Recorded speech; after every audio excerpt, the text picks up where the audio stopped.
Olá pessoal, meu nome é Fernando Rebelo, faço parte do CPES e hoje, continuando nossa série de Coreia Natural Farming, Agricultura Natural da Coreia, a gente vai mostrar um preparado que é chamado pelo professor Yeosan Cho como Jadan, Solução de Micro-Organismos Indígenas. A gente já fez algumas vezes, né? Basicamente nesse preparado a gente usa um pouco de sal marinho integral, né? Não é sal refinado, um pouquinho, a serrapilheira da floresta e batata cozida. Isso a gente põe num tambor e deixa isso fermentar. Então nós usamos aqui, foi muito eficiente, quando nós fizemos essas mudas de café, eu comprei as mudas e transferi para um saquinho maior. Aí as mudas começaram a aparecer, eu não sabia se era uma doença, uma deficiência nutricional, um encarquilhamento das folhas novas assim. Começaram a ficar encarquilhado, amarelo. Aí nós fizemos o preparado e eu reguei com esse preparado assim. Em poucas semanas as plantas melhoraram. E aquelas que eu já tinha plantado no campo, aconteceu o mesmo. Aí eu fiz de novo esse preparado, reguei no campo e as mudas voltaram a ficar bonitas novamente. E é bom salientar que a gente usa essas ferramentas da Coreia Natural Farm principalmente nos primeiros anos. Depois que a gente estabeleceu a floresta, a gente consegue produzir muita biomassa, reciclar com as podas, formar um colchão de matéria orgânica, aí a gente ativa, é como se a gente saísse do acostamento, a gente ativa a vida. Aí a vida começa a trabalhar a nosso favor. Então a gente sai do acostamento e entra na pista de alta velocidade, que é o quê? A vida trabalhando por nós ali. Então a gente tem a floresta estratificada, faz as podas drásticas anuais, forma um colchão de matéria orgânica, as plantas rebrotam com força, produzem exudatos e alimenta a vida. Então nos primeiros anos é uma ferramenta muito útil. Então foi isso que nós fizemos e é muito simples e é isso que a gente vai mostrar hoje. Como preparar a solução Jadan de micro-organismos indígenas. O primeiro passo então é a gente coletar a serrapilheira, né? Que se fala em inglês, o leaf mold, o mofo das folhas aqui. E a serrapilheira, nós estamos aqui numa mata ciliar, é bom que a gente escolha um lugar com uma mata bem vigorosa, né? E próximo do nosso lugar. Não adianta eu ir na Amazônia e trazer os micro-organismos da Amazônia aqui para o cerrado. A gente tem que usar os micro-organismos nativos do lugar, porque eles estão adaptados, eles vão conseguir se multiplicar na temperatura ambiente, com as condições do ambiente local. Então aqui, o primeiro passo é esse, a gente precisa em torno de 1 kg para 500 litros, então a gente pega isso aqui, ó, que é a serrapilheira, com um pouco da camada superficial, aqui já deu, a gente vai fazer apenas 100 litros, né? Então vamos lá. Então agora a gente vai misturar os ingredientes, quais são? Aqui, se é 500 litros d'água, seria 1 kg de batata. Então, aqui são 100 litros, 200 gramas de batata.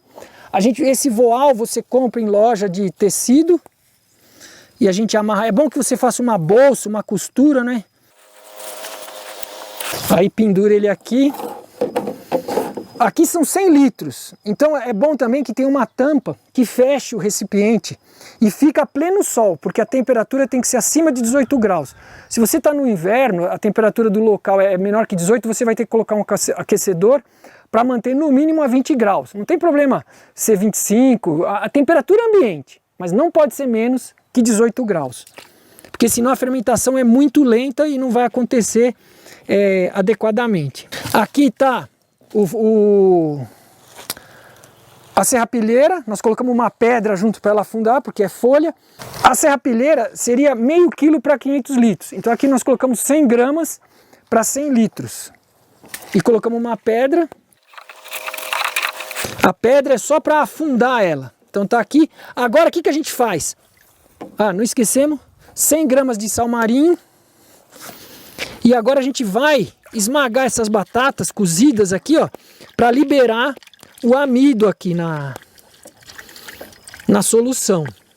Então vocês estão vendo, ó, já está saindo, ó, o amido aqui da batata, que é a fonte de alimento dos micro-organismos. E como que a gente sabe que está funcionando? Bom, a temperatura tem que estar acima de 18 graus da água, vai começar a formar uns halos de espuma. Quando tiver o máximo de espuma, isso leva em torno de 3 dias, a gente vai ter bilhões de bactérias. Então, e isso é interessante que o professor Yosan Cho fala, quando você tem uma doença, então o que aconteceu? Aqueles micro-organismos se tornaram praga. Eles não eram praga, mas as condições ali, é o que Ernest diz, é o inspetor, não é? É o departamento de otimização da vida. Então aqueles organismos aparecem para otimizar, aquela planta não está adequada, então ela tem que sair. E o que nós estamos fazendo? A gente só vai conseguir combater um micro-organismo que se tornou uma peste, uma doença, com bilhões de micro-organismos benéficos. E é isso que nós estamos fazendo agora, multiplicando as bactérias, e a gente vai chegar com um exército ali para se sobrepor àquela doença.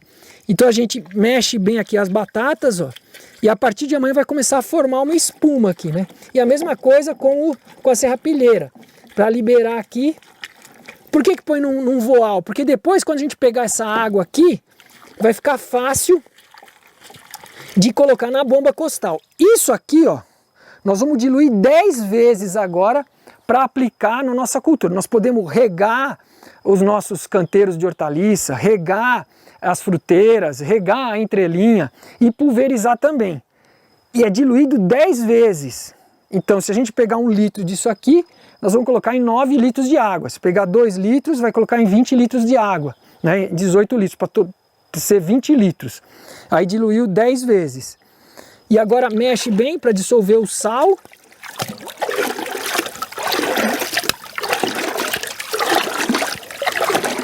Naquele livro que eu mostrei, o professor Yosan Cho, ele entra até nessa substância. É muito bom para combater problemas de pele, pé de atleta, micose de unha. Essa solução aqui depois que ela está pronta. E amanhã você pode mexer mais um pouco aqui, ó, a serrapilheira e a batata aqui. E é importante que a gente deixe isso coberto e daqui um dia, até o 3º dia, a gente vai voltando e vendo como que está sendo a reação das bactérias. O tempo aqui está meio frio, não é? E pode ser que não vai... A noite cai abaixo um pouco de 18 graus. Vamos ver o que acontece nos próximos dias. Como último passo, é importante que a gente tampe. Então é bom você fazer num recipiente que feche hermético, né? Porque aqui você vê tem essas aberturas, a gente não tem uma tampa ideal. Mas é bom fazer ou naquelas tambores de 1000 litros que você consegue fechar mesmo, nesse processo de fermentação. Aqui no caso a gente vai colocar essa tampa improvisada para não pegar água da chuva aqui. E amanhã a gente volta para ver como anda a fermentação.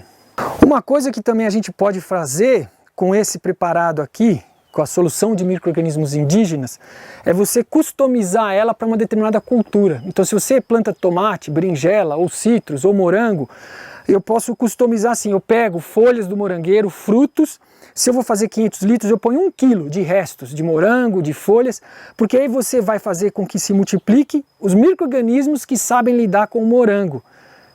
Então se for tomate, eu ponho os tomates, folha do tomateiro, e aí você é específico para aquela cultura. E o que nós estamos mostrando, pessoal, é uma parte de toda uma ciência que é a agricultura natural da Coreia. E aí a gente vai mostrando vários preparados e lá na frente, nos próximos vídeos, como você vai trabalhar eles em sinergia, como você vai misturar, quais que tem que misturar, quais são de manutenção, mas o que a gente vê, usando só esse preparado já foi suficiente para combater um desequilíbrio nas mudas de café. E com o tempo, entendendo melhor como funciona, você vai conseguir combinar os diversos preparados que tem e nesses primeiros anos a gente vai andar muito mais rápido no estabelecimento de uma agricultura por processos. E a Coreia Natural Farming também é uma agricultura por processos. Usa o que tem na natureza para acelerar os processos que acontecem nos nossos cultivos. Bom pessoal, após 48 horas de fermentação, a gente pode ver aqui a espuma, ó. Tem uns lugares que está mais concentrado a espuma, isso aqui é o voal, né? Mas olha, isso aqui é 48 horas, não está no ápice ainda. Para facilitar a visualização, a gente colocou agora algumas imagens do livro do professor Yosan Cho, mostrando a fermentação depois de 72 horas. E ao final do filme, a gente colocou um resumo da receita com todas as dosagens. Então agora a gente vai pegar isso aqui, diluir 10 vezes e pulverizar nas nossas plantas. Ou aplicar no solo, muito bom irrigar. Se você tem vasos, se você tem canteiros de hortaliças, frutíferas, você pode diluir 10 vezes e regar com o regador. Então você está levando são bilhões de bactérias inoculando a vida novamente numa área que você começou degradada, uma terra degradada. Nós já fizemos aqui sem colocar o sal. Quando a gente teve o problema de doença no café, a gente não colocou o sal, fez com a batata em 500 litros d'água e a serrapilheira, e aí pegou aquilo e pegou essa receita sem diluir e regamos. Então foram trilhões de bactérias aí que nós levamos. Agora, se você colocar o sal, aí você tem que diluir 10 vezes, né? Porque o sal marinho tem cloreto de sódio e o sódio, ele é tóxico para as plantas. Você vai salinizar, mas diluindo, e é muito pouca quantidade, e diluindo isso, a gente leva junto com o sódio os 84 minerais que tem na água do mar, né? E é fundamental para as nossas plantas.